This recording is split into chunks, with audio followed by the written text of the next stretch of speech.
Mavikana Batenga, bonjour. Bonjour. On vient de vous voir dans un spectacle qui s'intitule J'ai plusieurs terres. Oui.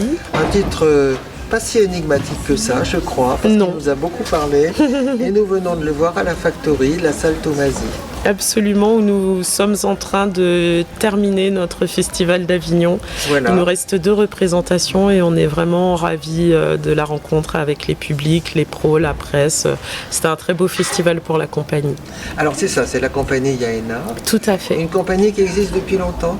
Une compagnie qui est née en 2016 avec la création de Burnout. Premier texte qu'on a monté, c'était un texte d'Alexandra Badea sur le travail, sur notre rapport au travail, à l'aliénation par le travail et jusqu'où est-on prêt à aller. Et en fait, la compagnie, elle avait été créée administrativement en 2013. Vous savez, le temps de constituer un bureau, tout ça, de faire les statuts, etc. Mais nous considérons que l'acte fondateur, c'est la création de ce spectacle. C'était donc en janvier 2016. Ah oui, c'est ça. Oui, oui. Alors ça a l'air d'être un texte très autobiographique. C'est complètement autobiographique. Ce qui est très drôle parce qu'au départ, moi, ce que je voulais aborder comme question, c'était comment grandir en tant que femme noire en France. La France-Afrique, en fait, elle est arrivée dans un second temps avec le personnage de mon grand-père. Mais au départ, c'est ma rencontre avec le styliste qui a motivé cette envie d'écriture que j'avais en réalité depuis très longtemps. C'est le genre d'histoire qu'on mûrit presque une vie, j'ai envie de dire.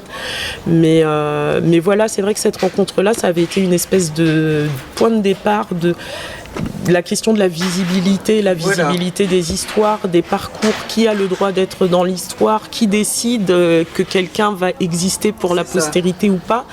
Et donc, ça a commencé à devenir une question brûlante pour moi en 2016. Oui. Après, je sentais bien que j'avais besoin d'encore un peu de temps, d'encore un peu de maturité, même ne serait-ce qu'en mettant en scène d'autres spectacles, d'affiner mon regard pour savoir exactement où j'allais, comment j'allais le raconter. Et puis un jour, c'est devenu une évidence que c'était maintenant.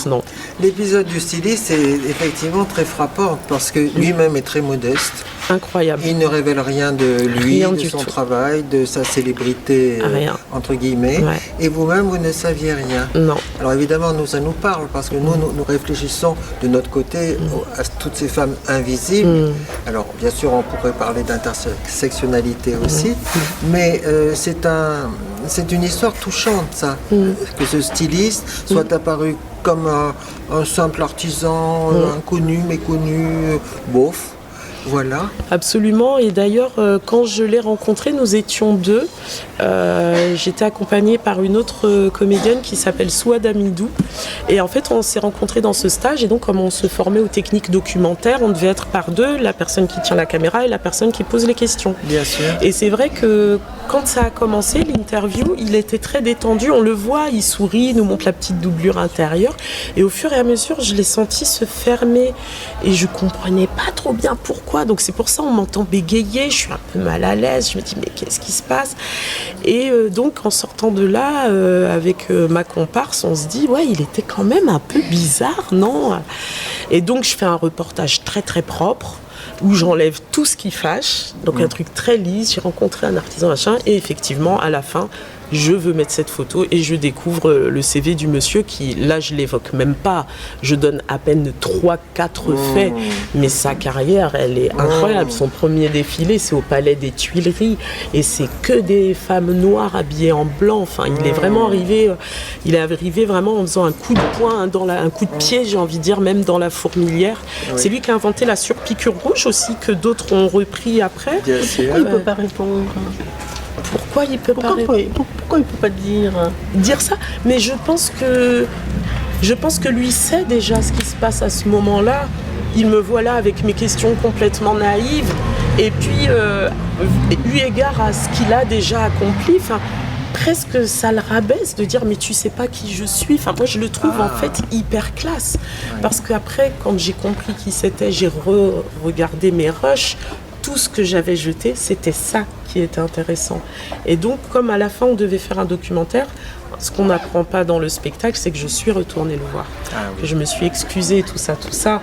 Et il a accepté d'être le sujet de mon documentaire. Donc, j'ai fait un petit documentaire qui dure entre 9 et 10 minutes, qui est presque presque comme une préfiguration du spectacle que vous avez vu ce soir. C'est ça. Et ouais, et effectivement, je suis d'accord avec vous, c'est à ce moment-là que je me suis rendu compte qu'en fin de compte, il avait été mais d'une humilité incroyable.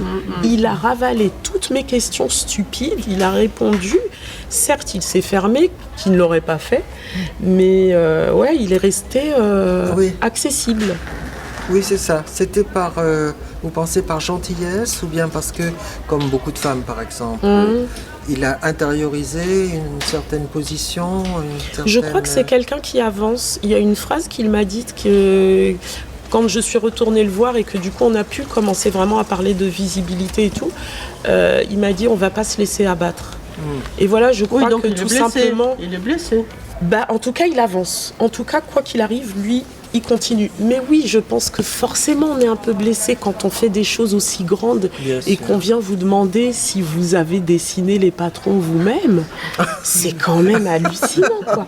Mais même moi, j'ai honte quand j'y repense. Je me dis, mais comment c'est possible ? Mais jamais j'aurais cru. Enfin, ouais, voilà, pour moi, c'est un artisan du coin. C'est une toute petite boutique. En réalité, maintenant, avec le recul, je me dis, mais il y avait des indices. Je ne les ai pas vus parce que, voilà, j'avais rencontré plein d'artisans avant avec qui ça ne s'était pas fait, l'interview. Et donc, j'étais dans ma logique, en fait. Et je n'ai pas pensé qu'il y avait des choses, rien que dans le décor de sa boutique, qui auraient pu me mettre la puce à l'oreille et m'inciter à aller chercher avant de lui poser des questions. Alors, ce qui est très intéressant, c'est qu'en fait, pour parler de votre vie personnelle, vous faites allusion, et heureusement, à la géopolitique, à l'histoire, et tout ça, c'est passionnant. Oui. Bien sûr. Oui, parce que, en réalité, je crois que c'est beaucoup ça qui résonne en moi parfois quand j'entends certains propos que je considère comme blessants ou dégradants. Il y a une notion de réalité non partagée. Oui. C'est cette histoire-là, pour moi, c'est une histoire commune. Et c'est pas accuser les gens que de la regarder en face ensemble. C'est au contraire comment faire la paix, comment avancer. On n'arrive pas dans un monde neutre. Mais en même temps, c'est une question d'identité pour vous. Ah, pour moi, c'est une question d'identité, c'est nécessaire et c'est vital. C'est vital. Moi, j'écris ce spectacle parce que vraiment, j'ai une urgence. Absolument. Je sens bien que je ne vais pas pouvoir continuer à exister si je n'ai pas réglé cette question-là. Donc, quand je le fais, vraiment, j'arrive plus à respirer. Déjà en 2016, j'en étais là. J'ai encore rongé mon frein et en 2021, c'est parti, ça commence. Mais ouais, c'est vrai que je trouve que c'est hyper important de comprendre le monde qu'on nous a laissé parce que ce qu'on vit aujourd'hui est quand même quelque chose qui est une continuité de ce qu'on nous a laissé. Et du coup, la question de l'héritage et de la transmission, pour moi, c'est assez indissociable, en tout cas de ma construction. Et je crois que de toute façon, comme le monde extérieur me renvoie toujours à un ailleurs, quelque part, c'est de l'instinct de survie pour moi que de connaître cet ailleurs. Alors certes, à un âge... Est-ce que vous êtes allée au Gabon ? J'y suis allée en 2010. Ouais, finalement, j'y suis allée. 29 ans. Ah ouais. Grande. Et du coup, c'était hyper important pour moi de me rendre compte que... C'est une phrase que j'ai trouvée assez dure quand elle m'a traversée. Pour moi, je suis gabonaise. Enfin, j'ai le passeport, je paye le prix de cette nationalité. Mais concrètement, je n'ai pas d'histoire physique, chimique avec le Gabon. Donc, y aller... Peut-être les traditions dans votre famille. Alors voilà, effectivement, j'ai une très très bonne transmission par mes parents. Je pourrais parler du Gabon comme si j'y avais vécu presque, mais c'est une usurpation presque quand même. Oui. Mais le fait est que quand je m'y suis retrouvée, par exemple, je n'ai pas le même placement vocal qu'une Gabonaise. Donc juste quand je dis bonjour, on sait que je viens d'Occident. Et donc, en réalité, pour les Gabonais, je suis un peu une occidentale. Et ici, je suis une noire. Donc, en fait, c'est aussi ce truc d'accepter que quoi que je fasse, à partir de maintenant, ma vie, elle est en transit, elle est au milieu un peu de tout ça. Elle se nourrit de tout ça, mais elle n'est pas ancrée à un territoire, à une culture. Elle est plurielle, d'où le titre. Voilà, j'ai plusieurs thèmes. C'est ça. Oui. Ce qu'il y a, c'est qu'on se rend compte dans le fond que ce savoir, finalement, n'est pas partagé. Non, et c'est ça la frustration. Mais c'est l'intérêt de votre spectacle. Complètement. Parce qu'effectivement, je commençais à trouver ça vraiment très difficile d'être en échange avec des gens qui ne comprennent pas du tout de quoi je leur parle ou qui ont certains réflexes et qui ne peuvent pas analyser leurs réflexes parce qu'ils sont coupés d'une partie de leur histoire. Et d'ailleurs, ça me fait penser à une émission que j'avais entendue sur France Inter. On parlait du général, je crois que c'est général Faidherbe. Pour beaucoup de gens, c'est une station de métro à Paris. Mais en fait, les Sénégalais le connaissent très très bien. Oui, eux ont eu cette transmission-là. Oui. Et en fait, je crois vraiment que ça va être très difficile d'avancer ensemble. On ne parle plus trop de diversité, on sent bien que c'est pas trop à l'ordre du jour en ce moment. Mais la notion de vivre ensemble, dont on a énormément parlé, comment peut-on y arriver si on n'est pas en paix ensemble avec ce qu'on nous a transmis à tous et à toutes. Et si on ne fait pas le travail de cette mémoire-là, j'ai du mal à comprendre comment vraiment on peut vivre ensemble, exister. Enfin, il y a eu quand même les discours de Sarkozy, les discours de Macron. Je suppose que là, ça n'a pas arrangé les choses. Ah non, mais moi j'étais tellement en colère. L'homme africain n'est pas suffisamment entré dans l'histoire. Mais j'étais tellement en colère. Alors à un moment, j'avais même pensé utiliser des bouts de papier et qu'il y aurait une voix off où il y aurait juste tout ce qu'ils ont dit et que je les mettrais dans une espèce de brasero et j'y mettrais le feu à la fin. Bon, peut-être c'est une idée pour un futur spectacle, mais surtout, un moment, ce dont je me suis rendu compte, c'est que je ne voulais pas leur laisser de place dans ce spectacle-là. Ce n'est pas leur parole que je veux entendre. Pour une fois, on va entendre les gens qui sont un petit peu, alors j'aime pas le mot victime, mais qui sont en tout cas les héritiers de cette violence-là. De ceux qui ont subi cette violence-là. Mais on ne sait pas pourquoi. Je suppose que votre père ou votre mère sont venus en France contraints et forcés pour s'échapper. Alors, c'était plus pour un idéal, parce que le Gabon était en train de devenir un pays très violent, parce que on avait quand même la famille Bongo depuis. Vous n'êtes pas sans savoir qu'il y a eu un coup d'État récemment. Oui. Et Bongo, moi, c'est un nom avec lequel j'ai grandi. Enfin, j'ai toujours entendu ce nom-là. Et voilà, je pense que se projeter avec des enfants à un moment donné, c'était compliqué, notamment pour la fille de René-Paul Souzat. Oui. Y avait quand même un grand-père que vous avez découvert alors un grand-père que je connais depuis que je suis petite, mais dont effectivement je découvre l'étendue. Je découvre aussi moi l'étendue du personnage, et d'ailleurs ma mère aussi en fait, parce que les archives qui ont été fouillées au Gabon là depuis un an ont révélé des choses auxquelles nous on n'avait pas eu accès. On ne savait pas qu'il était passé par plusieurs ministères. Tout ce que je dis est réel, mais là on se rend compte que sa trace elle est bien présente au Gabon. Et paradoxalement, énormément de Gabonais ne le connaissent pas. Oui, c'est-à-dire, c'est ça, une privation de mémoire. C'est ça. En fait, du côté gabonais, mais aussi, vous vous attaquez ici, par exemple, à des préjugés, mais aussi à une sorte de mythologie, de légende sur la bonne colonisation. Oui, c'est ça. Les effets positifs de la colonisation, puisqu'on parlait de Sarkozy, on peut aussi lui attribuer celle-là. Moi, c'est une phrase qui me met très en colère. C'est comme un déni ouvert, quoi. C'est on n'a déjà pas expliqué ce que ça avait de mauvais, mais par contre on va déjà parler d'effets positifs. Et c'est quoi positif? Qu'est-ce que ça veut dire? Oui, mais c'est ce qu'il y avait dans nos livres d'histoire quand on était enfant, c'est ce qu'il y avait dans les livres. Absolument. Oui. Mais moi je crois vraiment une chose, c'est que des gens font des choix. Il y a des époques où des gens font des choix, et moi je crois qu'en tant que société on a le droit de faire des choix. Alors évidemment que ça peut paraître un peu idéaliste dit comme ça, mais le spectacle que j'ai mis en scène juste avant, c'était sur la place de l'enfant dans les violences conjugales. Oui. Et du coup j'avais vraiment travaillé aussi sur comment la femme est racontée est perçue aussi dans la médecine, la justice, la musique, différents. On a fait une expo même avec ça. C'est ça. Vous faites des recherches en fait. Oui, complètement. Moi, j'aime bien le côté investigation. Je trouve que le théâtre, c'est un bel endroit pour chercher, pour apprendre, pour comprendre le monde. Exactement. Et puis pour le raconter. Et ce n'est jamais que ce que faisait Molière. Je veux dire, on n'invente pas ça. C'est un peu la fonction aussi, à mon sens, du théâtre.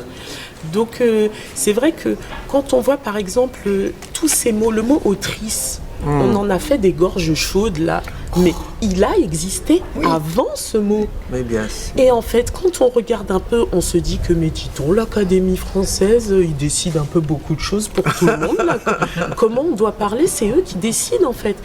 Et voilà, moi je crois qu'effectivement, il y a un choix de société, un moment qui est fait. À un moment, des gens disent, ce mot-là n'existera pas parce que l'autorité, ce n'est pas un apanage féminin. Ouais. Mais en fait, nous, on a le droit, on arrive après, on a le droit de dire, en fait, on n'est pas d'accord, on change. Mais pour faire ça, il faut au moins pouvoir réfléchir ensemble, il faut au moins pouvoir regarder les traces de ce qu'on nous a laissé. C'est pour ça que le côté investigation me plaît beaucoup. Oui, je tout à crois fait. que je suis une journaliste refoulée aussi un peu. C'est ça. Mais en plus, vous n'avez pas froid aux yeux. Je veux dire, vous n'avez pas eu peur en faisant votre pièce en ce moment où l'ambiance est tellement agressive, tellement bête, on va dire, avec des fake news, avec des préjugés, des horreurs, quoi. Peur, je ne sais pas si c'est le mot. Bien sûr que je ne savais pas comment ça allait être reçu. J'ai envisagé que ça puisse être mal reçu.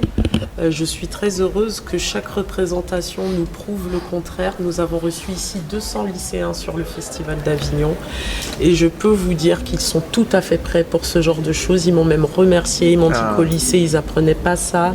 Il y a des profs et des accompagnants là qui sont motivés pour convaincre des directeurs de théâtre de nous faire jouer chez eux. Et parce que, en fait, justement, je crois que cette période est tellement violente qu'on a besoin de début, de commencement, de réponse, de comprendre. Et d'ailleurs, c'était ça la question sur le spectacle d'avant, sur les violences conjugales, c'est comment on a fait pour en arriver là.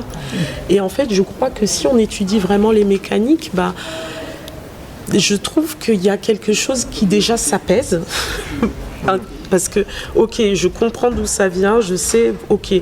Donc, ça donne la sensation, alors je sais bien que la sensation, ce n'est qu'une sensation, mais il y a presque un début de moyen d'action, en tout cas déjà envers soi-même. Déjà. Après, le monde est ce qu'il est et on fait ce qu'on peut avec ce qu'il est. Et voilà, je ne vais pas sauver le monde. En revanche, je crois que je vais quand même changer le regard de quelques personnes et ça, pour moi, ça compte beaucoup. Après, la réception... En même temps, vous voyez ces reportages de la télévision suisse sur les Français au Gabon. Je veux dire, qui peut venir me dire quoi que ce soit? Je veux dire, les gens parlent d'eux-mêmes. D'ailleurs, c'est pour ça aussi que je m'amuse avec c'est pas moi qui le dis, c'est Chichi. Bien sûr. Alors, Chirac, où est-ce que vous avez trouvé ça? Moi, je connaissais pas ça. Sur Internet, madame. J'ai fouillé. Il a dit ça en marge d'une rencontre, c'était à Yaoundé, une rencontre franco-africaine. Voilà, c'est ça. Oui, parce que vous jouez des écrans. Oui. Et avec des extraits, soit de radio, mais plutôt de télévision d'ailleurs. Les deux. Je crois qu'on est assez, c'est assez égal entre l'audio et la vidéo. Avec des dates, avec absolument. des noms. Ouais. Donc c'est très documenté. J'aime bien l'idée de documenter, de sourcer, parce que en plus avec l'époque là qu'on est en train de vivre. L'intelligence artificielle, voilà quoi. Donc je trouve ça hyper important que les gens sachent d'où ça vient, qu'ils puissent aller vérifier eux-mêmes pour se faire leur propre idée. Mais pour moi, je partage effectivement mes outils de recherche avec le public. Vous avez raison parce que les idées préconçues, ça c'est ça. Oui, c'est ça. J'ai pas envie qu'on vienne me dire non mais ça quand même c'est pas tout à... Non, moi j'ai cherché, je te le donne, tu en fais ce que tu veux. Oui. Alors aussi, évidemment, il y a les chants, il y a les danses, il y a une certaine joie dans les spectacles. Oui, je voulais qu'il soit lumineux. Oui. Et d'ailleurs, je me rends compte là, tout de suite maintenant, en vous le disant, que ça me fait penser à une phrase. Ma mère m'avait dit quand on était très très jeune, que son papa avait dit que quand il mourrait, il faudrait être habillé en blanc et faire la fête. Et en fait, je me dis que il y a ce truc, cet instinct de vie, en fait, tout simplement. Le monde est tellement dur que regarder l'histoire, c'est pas pour se flageller, c'est pas pour se faire du mal, c'est pour comprendre, moi, que je fais ce spectacle, pour comprendre, pour avancer, pour avoir une perception concrète des rapports. Parce que aussi c'est pareil, ce truc, cette phrase là, le problème de l'immigration, c'est un truc, ça me hérisse le poil, mais on ne veut jamais traiter des questions en entier. On prend un petit bout de la question et puis on fait un zoom zoom là-dessus, mais dans ces cas-là, remontons et essayons de comprendre pour de vrai. Mais bien sûr. Les enjeux d'aujourd'hui, ils ont été tissés avant nous. Donc voilà. Qu'est-ce que on est foot là-bas, oui. Qu'est-ce que je veux dire? Il y a quelque chose qui m'a surpris, c'est que vous parlez de plein de pays. Oui. Alors, la Belgique, l'Italie. Oui. Je comprends pas. C'est mon métissage, ça. Donc, je suis de père gabonais, de mère gabonaise franco-portugaise. Je suis née à Bruxelles, en Belgique, en 81. Et donc, j'ai grandi en France. Et donc, vous n'avez pas le passeport belge? Non, j'ai vraiment le passeport gabonais. J'ai une carte de séjour française réellement que je renouvelle. Et donc, j'ai commencé mon métier en Italie, sur une tournée italienne. Et c'est à ce moment-là que j'ai eu l'histoire du passeport où il fallait que j'aille récupérer mon visa à Paris. Et en fait, mon passeport avait périmé et je m'en étais pas rendu compte. Et donc, la production du spectacle, quand on avait des pauses, c'est un spectacle qui a duré 2 ans. Quand on avait des pauses, ils voulaient pas que je rentre parce qu'ils avaient peur que je ne puisse pas revenir en Italie. Donc voilà, ça a été une sacrée aventure. En Italie, il y a quand même des carabiniers partout. J'ai beaucoup eu peur plein de fois. Après, j'étais bien entourée. Oui. Donc ça, c'est bien vécu. Langues. Je parle l'italien, du coup, je l'ai appris là-bas. Je parle l'anglais, mais je vais pas, je peux vivre dans un pays anglophone et être comprise. Voilà, j'ai appris l'allemand, j'ai appris l'arabe, j'ai appris le portugais. J'adore les langues parce que aussi les langues, c'est aussi de la musique, c'est de la culture, c'est de la musique. C'est le pouls d'un peuple, c'est le pouls d'une histoire. Et d'ailleurs, en Italie, moi, ce qui me fascinait beaucoup, alors j'ai fait une fac de droit, ça vous le savez, puisque je vous ai parlé de mon stage. Ça, oui. Et ce qui me plaisait beaucoup, c'était d'apprendre les formules latines. Par exemple, Actori Principis Incubit Probatio. Bravo. Je trouvais ça magnifique, vraiment, quoi. Et alors, ma préférée, c'était, parce qu'elle est plus longue, c'était Ubilex non distinguit, nec nos distinguere debemus. Là où la loi ne distingue pas, nous ne devons pas faire de distinction. Et en fait, ce que je trouve assez magique, c'est qu'en étant allée en Italie, j'ai eu vraiment ce truc, le lien entre le latin, l'italien, le français. On sent la trace des mots, on sent le voyage de la langue. Et ce mouvement-là, je trouve que c'est un truc carrément fascinant, quoi. Oui. Alors justement, moi je connais beaucoup d'Africains et souvent ils sont polyglottes parce qu'en Afrique, il y a chaque tribu, chaque pays, c'est très complexe, même dans chaque pays, il y a plusieurs langues. Il y a énormément de langues. Alors moi, justement, un de mes grands regrets dans la vie, c'est que je ne parle pas ma langue maternelle, les Chira, qui est une langue du sud du Gabon. Donc en fait, moi, ma maman, elle est Chira, son côté gabonais est Chira, et mon papa, il est Pounou, donc sud du Gabon aussi. Et en fait, ce sont 2 langues que j'entends très bien. Enfin, le Pounou, beaucoup moins maintenant. J'ai perdu mon papa quand j'ai fait cette tournée en Italie, donc il y a un moment maintenant, il y a 21 ans. Excusez-moi, j'étais en train de calculer, j'étais en train de me dire non, ça fait plus, mais c'est ça. Et du coup, donc c'est une langue que j'ai moins entendue depuis, donc c'est normal, je pense, j'ai perdu. Mais alors, la langue de ma mère, franchement, ma mère, elle a essayé de nous l'inculquer, mais depuis notre plus jeune âge. Et c'est impressionnant. J'ai une facilité pour les langues, mais alors celle-là, incroyable, quoi. Et d'ailleurs, ça a failli être un chapitre dans le spectacle. C'est presque comme un interdit. Est-ce qu'on n'a pas donné de vie à votre grand-père? C'est intéressant, ouais, je me demande qu'est-ce qui coince. Et alors, quand j'ai eu mon premier enfant, qui a 8 ans, c'était avant la grossesse, juste avant, j'ai demandé à ma mère, il faut que tu m'apprennes les chats. Donc là, maintenant, j'ai vraiment mes tableaux de conjugaison et tout, j'ai des trucs dans mon ordinateur et tout. Mais encore une fois, manque de pratique, je perds, quoi. Donc là, je me remotive et j'ai envie de lui demander qu'elle nous l'apprenne à mon fils et à moi en même temps. Comme ça, on pourra parler ensemble à la maison. Parce qu'elle ne vous parlait pas sa langue quand vous étiez bébé. Alors mes parents parlaient français autant, en fait ils parlaient les deux, ce qui fait que oui je l'entends, par contre ma langue elle s'est pas déliée, quoi. C'est vraiment le truc de la perception. Si j'entends ma mère parler Chira au téléphone, je comprends, je pense à peu près 75% de ce qu'elle dit, mais si moi je veux parler, ça bloque. Oui. Alors dans la scénographie, vous nous présentez des portraits. Oui. Et avec un procédé très joli, vous les éclairez. Oui. Vous les faites passer de l'ombre à la lumière. Absolument. J'ai trouvé ça assez judicieux. Et alors, comment avez-vous trouvé toutes ces personnalités-là qui, jusqu'alors, vous étiez inconnues? Alors, certaines plus que d'autres. Certaines, je les connais. Alors, du coup, Maya Angelou, je l'ai rencontrée en 2021. Donc, quand cet ami m'a tendu le livre. Rosetta Tarp, je l'ai découverte un jour, il y a quelques années maintenant quand même, petite dizaine d'années. Il y avait à la bibliothèque d'Amiens, il y a une salle, un auditorium, et donc ils faisaient une projection cinéma. Et en fait, c'était l'histoire de Sister Rosetta Tarp. Ah voilà. Et je me suis retrouvée là en train de me dire, mais non, le rock'n'roll, c'est un truc d'une chanteuse de gospel noir, sérieusement. Finalement. Et donc, du coup, je suis allée creuser. Et les autres, comment il s'appelle, Neris Green, l'esclave donc à l'origine de la création du whisky Jack Daniels. Ça, c'est mon petit frère qui m'en a parlé quand je lui ai dit que j'étais en train de faire ce spectacle, que j'avais commencé à trouver des profils de gens, voilà. Et lui m'a parlé de ça parce qu'en fait, il était tombé dessus.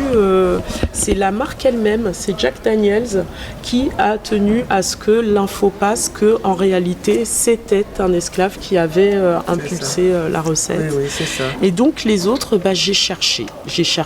Le cardiologue. Oui, Arthur Zang, qui lui est jeune, du coup, je ne sais pas quel âge il a. Il y en a deux qui sont encore vivants dans ce que je vous ai montré. Et ce qui est très beau, alors ça c'est pareil, c'est le genre de truc qu'on ne fait pas exprès, mais le tout dernier, Donatien Mavungu, celui qui a fait le vaccin contre le VIH, il est gabonais. Oui. Enfin, il l'était parce qu'il n'est plus là non plus. Voilà. Il n'est plus là de ce monde. Non, il n'est plus de ce monde non plus. Il a cherché où? Comment? Il a cherché où? Je sais plus où il a cherché. Je sais pas. Je saurais pas. Je sais plus. Je sais plus. Là, c'était sur la fin de l'écriture. J'étais dans une urgence parce que j'avais envie de faire cette séquence et donc il me fallait des noms tout de suite maintenant. Oui. Donc je fouillais. Oui. Je sais plus où il a. Non, ça va pas revenir. Ce sont des hommages, mais aussi vous réparez des torts. Oui, il y a l'idée. On les a oubliés ou on les connaît pas. C'est ça. Et du coup, c'est pareil. Ça rend certains discours qui, à mon sens, ne devraient pas exister possibles. J'entends des gens dire, voilà, tout à l'heure on parlait de l'homme africain qui n'était pas assez entré dans l'histoire, mais ça c'est un truc qui subsiste beaucoup, ce truc de oui mais ils n'ont rien inventé, oui mais ils n'ont rien fait. Voilà. Et c'est presque un argument de défense parfois pour des propos racistes, pour essayer un peu de nous cantonner à ce truc de sous-homme. Mais non. En fait, juste, vous n'avez pas fait vos mises à jour. Nous avons manqué d'informations. Bien sûr. Donc, avoir ces informations-là, c'est aussi un moment se rendre compte que non, le monde n'est pas blanc. Il y a plein de gens, en fait, sur cette planète qui ont fait des choses. Argument de Chirac pour quand je discuterai, parce que là, celui-là, je ne le connaissais pas. En tous les cas, j'ai beaucoup apprécié que vous rappeliez la phrase, je n'ai pas retenu le nom de cette femme, c'est pas l'Occident qui aide l'Afrique, c'est l'Afrique qui aide l'Occident. Ah oui. Je la connaissais cette phrase, mais je l'avais Malène Smart Williams, elle est très forte. Parce que ça renverse tous les points de vue. Ça va contre des préjugés complètement malhonnêtes. Complètement. Et ça nous ferait du bien vraiment d'accepter cette réalité-là, d'accepter que c'est pas ce qu'on croyait. Bien sûr. Ça nous aiderait vraiment, je pense, à réparer des choses et à repenser nos schémas et à avancer ensemble. Oui. Les anthropologues disent bien qu'on est né en Afrique. Mais c'est ça, c'est pareil, ça c'est une espèce d'évidence qu'on veut refuser de comprendre. On fait comme je crois que vous pouvez partager ce que vous dites parce que vous êtes vous. Je veux dire qu'on est sensible à votre beauté, votre joie, votre énergie. Vous voyez, il y a quelque chose de positif en vous qui fait que d'emblée, on se sent bien. C'est super. Merci on a passé un bon moment. Oui, alors vous chantez bien. Mais bon moment, mais même plus que ça, instructif aussi. Bien sûr. J'allais presque dire égalitaire, mais j'ai peur de faire une bêtise. Merci. Donc, merci beaucoup. Merci beaucoup à vous. Merci à vous.